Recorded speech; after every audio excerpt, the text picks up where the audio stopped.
Bonjour tout le monde et bienvenue dans ce troisième vlog de vacances qui va revenir aujourd'hui sur Juste la fin du monde, le dernier film de Xavier Dolan. Je vous rappelle qu'une prochaine vidéo va sortir sur la version longue de Batman v Superman et que je reprends le travail en octobre. Voilà. Le nouveau Xavier Dolan, Juste la fin du monde, nous raconte l'histoire de Louis, un écrivain à succès qui retourne dans sa famille après 12 ans d'absence pour leur annoncer, spoilers, sa mort. C'est pas un spoiler parce que c'est la fin de la première phrase du film, c'est ça. Donc, il retourne revoir donc sa mère, son grand frère, avec sa femme et sa sœur, sa petite sœur. Et bien entendu, tout le film va être sur les différentes tensions qui vont régner dans cette famille, les différents secrets qui sont dans les placards, etc., etc. C'est un film avec lequel j'ai plus de mal dans la filmographie de Xavier Dolan parce que c'est un film très français. Vraiment, c'est pas parce que pas parce qu'il y a que des acteurs français dedans, mais parce que c'est vraiment un sujet de film français. C'est ce qui nous fascine. Enfin, c'est ce qui nous fascine. Non, c'est ce qui fascine les réalisateurs de films français qui ont toujours bossé sur les secrets de famille et sur est-ce qu'il faut que je vende la maison de famille, est-ce qu'il faut machin, est-ce que bidule, est-ce que chouette, et pardon maman et papa et pardon grand frère et tout bordel. Donc c'est un truc avec lequel j'ai beaucoup de mal. Cela dit, c'est la façon de le prendre qui m'intéresse, c'est-à-dire le film à la Festen, c'est-à-dire le bordel dans la famille. C'est pas juste les relations de famille, c'est-à-dire le moment où t'as un mec qui vient et qui veut foutre sa merde et qui veut tout foutre en l'air. Le repas où tout le monde finit par sortir les vieux trucs, les vieux dossiers qui étaient cachés depuis des années et les vieux non-dits. C'est pas tant le truc de ce film-là, à vrai dire d'ailleurs, c'est plutôt...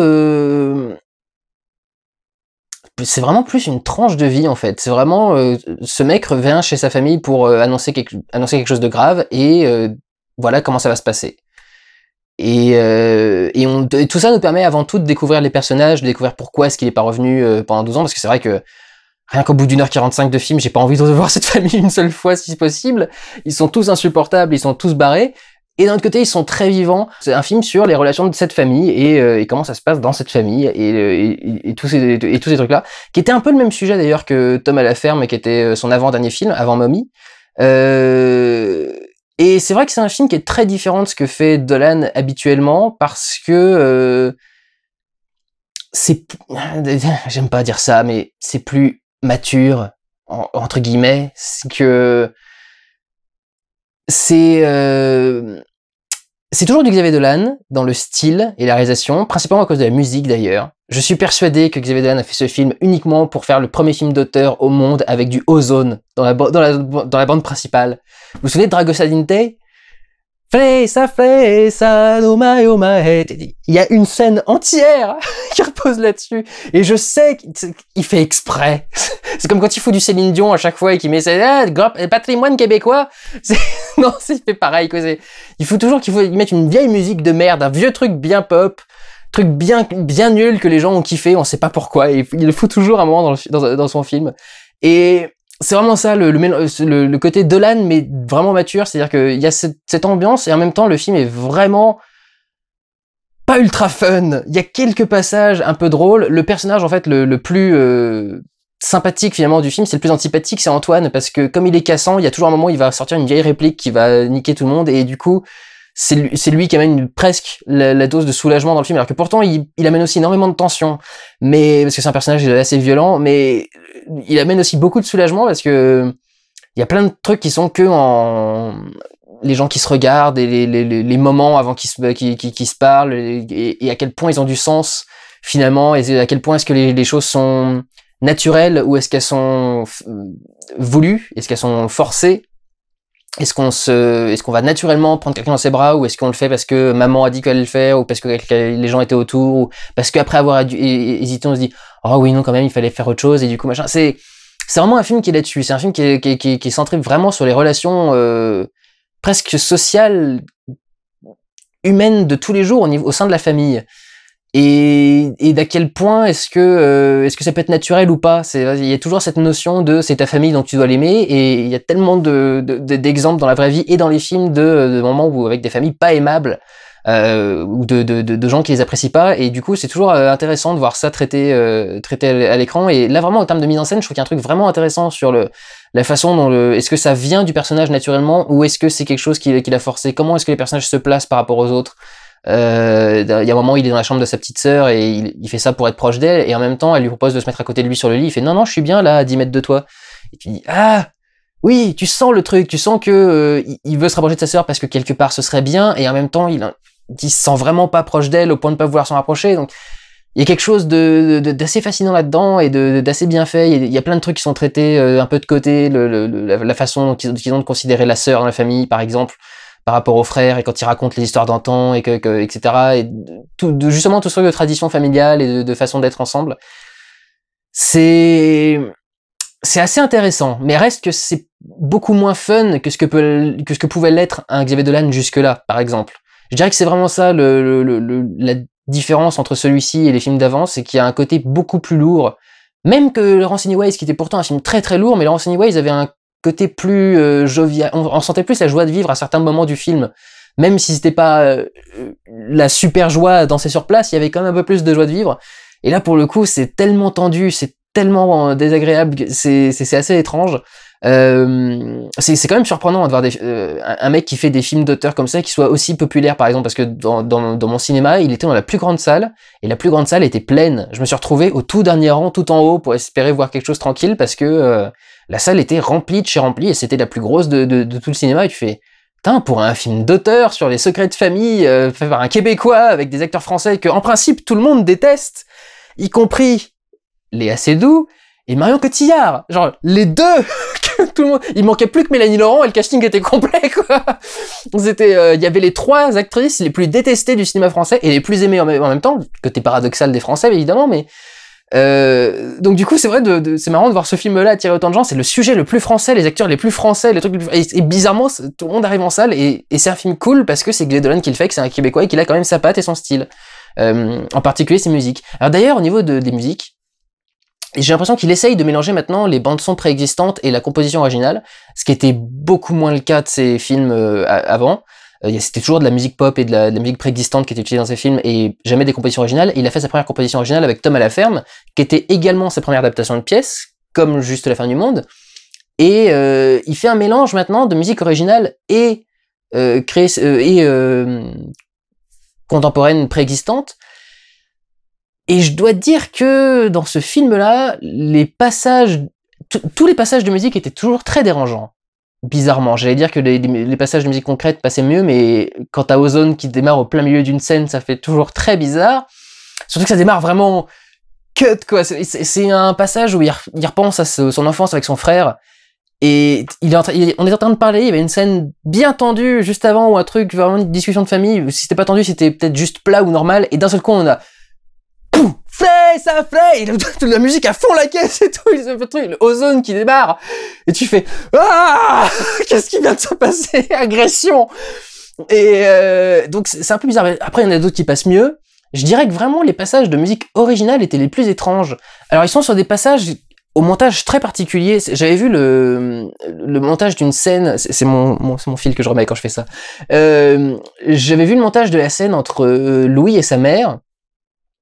Elle était entièrement silencieuse quand je l'ai vue sur internet, et en fait dans le film elle est recouverte de musique, et les musiques aident énormément à ressentir les émotions. J'ai vu cette scène et je voyais tous les plans quand elle était sans musique sur internet, et je voyais tous les plans et je me disais ça fait très long. La musique en fait aide le temps à être diffusé ah oui, ça je voulais parler de ça, c'était intéressant parce que c'est très bien exploité dans ces scènes-là.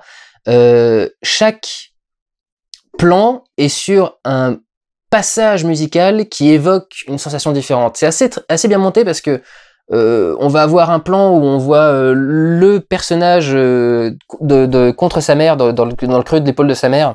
Donc la mère est de dos et lui a le visage qui dépasse par ici et l'entre-épaule visage et le cou et la musique. Je sais pas comment elle est traitée, si c'est des violons ou des machins exactement, mais on sent qu'il y a ce côté l'abandon du personnage, et juste après, on a un plan avec la réaction de la mère qui le ressent. Oh non, on voit ça, on voit un gros plan sur sa main et donc elle le sent, on sent sa main qui se détend. Et donc on a à ce moment-là la musique qui passe vers un passage un peu plus transcription. Enfin, c'est marrant à dire comme ça, à décrire l'interaction entre l'image et le son, mais vraiment l'interaction image et musique ici et prend tout son sens. Si vous voyez cette scène sans musique, elle paraît longue et on a l'impression que le câlin que se font Louis et sa mère dure des heures et des heures. Le moment où ça devient inconfortable. Et en fait, quand on est en musique, on a l'impression que c'est le même moment et qu'on a juste toutes les saveurs évoquées par chaque plan et chaque passage musical en même temps. C'est-à-dire que c'est un câlin qui a duré 10 secondes, mais grâce à cette pause musicale, d'un seul coup, ces 10 secondes, on vous a expliqué de chaque point de vue et de chaque émotion qui était en jeu pendant ces 10 secondes. C'est-à-dire qu'on vous montre 10 secondes du plan voilà, où il est dans le coup parce que c'est le moment où il se lâche, on vous montre 10 secondes du moment de la main parce que c'est le moment où la mère accepte, ou 10 secondes du moment d'après, et la musique évolue de cette façon-là aussi. Et en fait, tout ça, c'est fait en quelques secondes en temps réel, mais dans le film, ça vient de prendre 2 minutes parce que la musique l'a élaboré. Tout ça, c'est ce qui fait que la musique est bien. Reste que, y compris dans les passages de musique originale, quand il débarquait, je trouvais que c'était très étrange dans le film. Souvent, ça faisait vraiment une interruption complète dans le film. Et c'est presque un truc... Alors, ceux qui me connaissent de longtemps, si vous allez voir Banal Fantasy, ça me faisait penser à un interlude musical presque. On a l'impression que le film s'arrête et que d'un seul coup, on a un interlude de musique. Comme si... C'est un truc qui me dérange un peu parce que j'ai l'impression presque qu'il a pas confiance dans son montage, dans ses plans, son film et ses personnages, et du coup il se dit il faut que je mette de la musique sinon les émotions vont pas passer. Et ça passerait si simplement le montage était fait pour juste faire passer l'émotion et non pas pour mettre une musique au-dessus. Et vraiment, ça fait des... Le truc c'est que comme tout ce film est une boule d'angoisse et de tension, ça fait vraiment des pauses dans le récit et dans l'angoisse et dans la tension qui règne dans le film. C'est marrant, je parle d'angoisse et de tension en parlant d'un film familial, donc c'est que ça vous montre bien ce qui se passe dans le film, mais et comment le personnage peut se sentir, mais vraiment c'est ça, c'est que on a des scènes vraiment très très longues et très en ambiance et très posées, et d'un seul coup on a l'impression que le film part complètement sur autre chose et revient au récit juste après. Donc c'est un peu surprenant, et c'est vrai que le travail sur la musique est un peu étrange. Pour moi, ce film-là est pas vraiment sa meilleure utilisation de la musique et son meilleur mixage. Et sa meilleure proposition d'ambiance. Je sais pas enfin, ouais, vraiment, je trouve que ça arrête tout d'un coup, en plein milieu du film. Il y en a une qui est, la toute première, c'est un moment où il regarde Catherine, qui est la femme d'Antoine, et je crois qu'on a 1 minute 30 de pause, juste pour montrer la femme d'Antoine qui s'efforce de sourire, pour instaurer une ambiance, lui qui réagit pas parce qu'il arrive pas à créer un contact, je sais pas si c'est avec elle ou avec la famille en général, ou s'il se dit un truc dans sa tête, etc. Et elle qui s'en rend compte, et du coup perd son sourire. Et ce moment dure très très très longtemps, et pas grand chose est accompli au milieu de tout ça, finalement. Et bien sûr, on n'avait pas besoin d'autant de temps pour le raconter, et quelque part, c'est ce que je vais dire, on n'a pas besoin d'autant de temps pour le raconter. Reste qu'effectivement, c'est très bien raconté, tel que c'est fait dans le film, mais ça me paraît lourdingue. Et je me suis dit beaucoup de choses sur Xavier Dolan, mais rarement lourdingue. C'est pas un mot que j'avais vraiment évoqué avec lui, même sur Lawrence Anyways, où les gens disaient 2h45, c'est lui qui a fait son montage, on aurait dû couper, à force de s'autoproduire, de machin, il a passé de retour, il faut qu'il fasse son... Moi, je veux qu'il fasse ses films comme il veut, Xavier Dolan, c'est comme ça qu'un film doit être fait, c'est comme le réalisateur a envie qu'il le fasse. Reste que là, effectivement, ces petits trucs de musique, je les comprends pas. Pour moi, ça ralentit le film, et c'est pas si... Ça aide pas tant que ça à montrer les émotions. Je les trouve intéressantes sur les flashbacks, par exemple. Le flashback avec le frangin sur Dragostan Intei, malgré tout, est intéressant. Et le flashback sur la première histoire de Louis quand il était jeune, aussi est intéressante. Mais c'est vraiment un film qui, pour moi, qui est effectivement basé sur lire les réactions des personnages et les interactions. C'est plus là-dessus qu'est la mise en scène, sur les rapports de personnages et sur les acteurs. Et c'est vrai qu'à ce niveau-là, il y a à peu près rien à dire. Autant sur la musique, j'ai des trucs qui m'étonnent, autant là, il y a vraiment à peu près rien à dire. Je dis à peu près parce que Léa Seydoux est présente dans le casting, et que même si ça fait longtemps que je l'ai pas vu à ce niveau de jeu, la dernière fois que j'ai vu à ce niveau de jeu, c'était... Non, alors, Ça fait longtemps que je l'ai pas vu à un aussi bon niveau de jeu. La dernière fois que je l'ai vu vraiment bien joué, pour moi le seul et unique film où elle a un rôle irréprochable, c'est La vie d'Adèle. Xavier Dolan est un très bon directeur d'acteur, donc il a réussi à en tirer quelque chose là aussi, et Léa Seydoux est très très très doué, et malgré tout, il y a des trucs qui passent pas. Il y a aussi en partie le texte de Lagarce qui est très très particulier, chaque mot est très important, et du coup il a pas voulu le modifier, et donc il y a peut-être des mots qui passent mal à cause de ça. Mais les dialogues de Lagarce sont quand même très modernes, donc ça dérange pas. Mais c'est la seule qui, à certains moments, m'a pas semblé crédible à 100%. C'est-à-dire que quand elle voit son frère, par exemple, c'est bah tu veux pas venir là, tu veux pas venir t'asseoir. Vraiment, elle joue un peu comme ça. Enfin, là, je l'ai fait un peu de trop. Bah tu veux pas venir là, tu veux pas venir t'asseoir. Je sais pas comment jouer. Je peux pas reproduire du Léa Seydoux. C'est trop. Je comprends pas ce qu'elle reproduit, donc je peux pas le reproduire. Je comprends pas c'est l'émotion qu'elle reproduit. Mais du coup, voilà, c'est la seule qui, à quelques endroits, m'a un peu mis en doute, mais pas plus que ça. Enfin, vraiment, c'est un des meilleurs rôles, enfin, c'est une des meilleures performances de Léa Seydoux, et tous les autres acteurs sont magistraux. Gaspard Ulliel, Nathalie Baye, Vincent Cassel, il est génial. Il y a des petits trucs d'ailleurs, c'est dans la mise en scène qui sont intéressants. Il y a plein de petits détails qu'on voit clairement. Et c'est intéressant de voir que les personnages les remarquent pas. Par exemple, les mains d'Antoine, si vous les regardez, en fait, toutes ses phalanges sont défoncées à force de taper toujours dans des murs, dans des machins. On suppose qu'il tape aussi peut-être d'autres personnes. Et il y a un truc sur la sœur de Louis que pendant tout le film, ça m'a énervé parce que pendant tout le film, personne ne remarquait ça, mais elle a un énorme suçon sur le cou. Et personne le relève. Et je voulais qu'on le relève parce que je voulais savoir si c'était un suçon ou si par hasard ça pourrait être une marque de violence de la part de son frère, si par exemple il aurait pu la prendre en fait par la gorge et faire une marque. Donc du coup c'était assez intéressant, et c'est intéressant de voir justement, alors je suis désolé c'est un léger spoiler, mais justement c'est un truc qu'ils abordent pas, et c'est ça qui est intéressant de voir, c'est intéressant de voir que tu sais, ah tiens t'as un suçon, bah t'as peut-être un mec, ma petite sœur, tu veux pas me raconter ce que t'as, ou etc. Et oh mon frangin, tu vois bien que t'es violent, regarde tes mains, etc. Et bizarrement ils le disent jamais. Et c'est assez intéressant, enfin vraiment, enfin bizarrement non, c'est pas bizarrement, c'est que c'est le sujet du film, c'est tous ces non-dits, les relations de famille. Je suis désolé, ça a un peu traîné, mais c'est aussi le truc des vlogs de vacances, c'est que je fais un peu au feeling, et je crois que c'est intéressant de faire ce film-là au feeling, parce que c'est vraiment le truc qui doit être analysé, c'est les relations de famille, les relations humaines, les non-dits, les mensonges, etc., et les façons de réagir. Enfin, vraiment, c'est assez intéressant, et je trouve ça vraiment pas mal, et c'était assez prenant. Un peu comme Mummy, je dirais que c'est pas mon préféré. Et que je le reverrai sans doute pas beaucoup. Mes préférés de Xavier Dolan restent J'ai tué ma mère et Laurence Anyways. C'est pas dans mes détestés comme Les Amours imaginaires, mais un peu comme Mummy, ouais. Et c'est marrant parce que Mummy, un peu de la même façon, est aussi sur un sujet très familial. Je crois que c'est un sujet qui me fascine pas. Et que c'est un peu pour ça que je rentre pas plus dedans que ça. Mais je crois que c'est pour ça que je suis pas à fond dans Mommy et dans Juste la fin du monde. Mais ça reste parmi ces excellents films. Et enfin, Xavier Dolan ne peut pas se tromper. Il peut faire des trucs étranges, mais il peut pas se tromper. Xavier Dolan ne se trompe pas. Une petite mention avant de terminer pour les lumières du film qui sont extrêmement bien faites également. Il y a tout un travail de lumière réaliste, en particulier sur toutes les scènes qui sont en extérieur. Les scènes qui sont en intérieur travaillent énormément le travail du clair-obscur, de faire des scènes avec des lumières très tamisées, par exemple comme la chambre de la sœur de Louis, qui est toujours dans une semi-pénombre. Il y a une espèce de grenier qui est toujours dans une ombre complète, une obscurité totale.